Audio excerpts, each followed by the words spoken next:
আপনারা আপনাদের হাতে থাকা মোবাইল ফোন দিয়ে এই ধরনের ছবিগুলো এডিট করে নিতে পারবেন। হ্যালো এভরিওয়ান, সবাই কেমন আছেন? আপনারা আপনাদের ফোন ব্যবহার করে এই ধরনের ছবিগুলো এডিট করে নিতে পারবেন বা প্রোফাইলে ব্যবহার করতে পারবেন। এই ধরনের প্রোফাইল এডিট করা খুব সহজ, এর জন্য 3টা অ্যাপস দরকার হবে। অ্যাপসগুলো ডিসপ্লেতে দেখানো হলো। চলে আসলাম ফোন স্ক্রিনে, এখন চলে যাব টনমি অ্যাপে। এই 3টি অ্যাপই প্রয়োজন হবে। টনমি একটু লোডিং নেবে, নেওয়ার পরে একদম ফার্স্টের যেটা আছে এটাই ভালো কাজ করে। এটাতে ঠাসা দিয়ে একটি ছবি সিলেক্ট করে নিব। তো আমরা ছবি সিলেক্ট করে নিলাম আরএস ফাহিম ভাইয়ের। তো টিক মার্কে দিয়ে এখান থেকে সেভ করে নিব। সেভ কমপ্লিট হয়ে গেলে আবার ক্রোম ব্রাউজারে যাব, গিয়ে সার্চ করব remove.bg। সার্চ করে ফার্স্ট অপশনে ক্লিক দিয়ে দিব। তারপরে এখানে ছবি আপলোড দিয়ে দিব। ফাহিম ভাইয়ের এই ছবিটা ব্যাকগ্রাউন্ড রিমুভ করতে হবে, এখান থেকে আমরা ব্যাকগ্রাউন্ড রিমুভ করে নিব।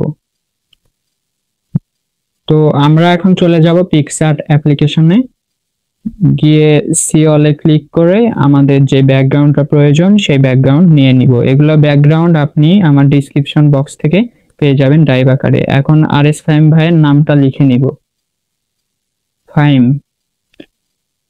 লেখার পর এইটা একটু মোটা করে দিব, স্ক্রল করে লাস্টের যে ফিল্টার আছে লেখার, ওই ফিল্টারটা ইউজ করে দিব। দেখেন মোটা হয়ে গেছে। এখন ঠিকঠাক মতো সেট করে নিব।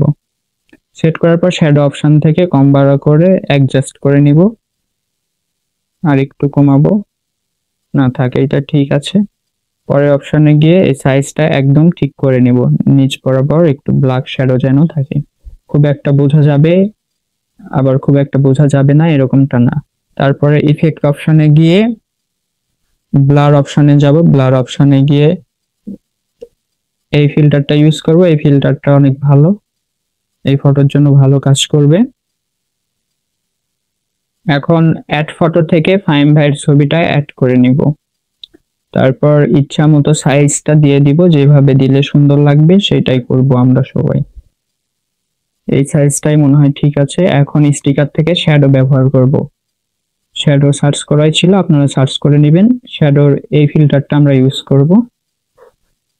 এইটা ইচ্ছা মতো ছোট বড় করে নিব। এখন ফটো এডিটিং সম্পন্ন হয়ে গেছে, এখন সেভ বাটনে দিয়ে সেভ করে নিব। তো এই তো ছিল আজকের ভিডিও। সবাই পাশেই থাকবেন, সবাই ভালো থাকবেন, আর প্লিজ সাবস্ক্রাইব করবেন। ধন্যবাদ সবাইকে।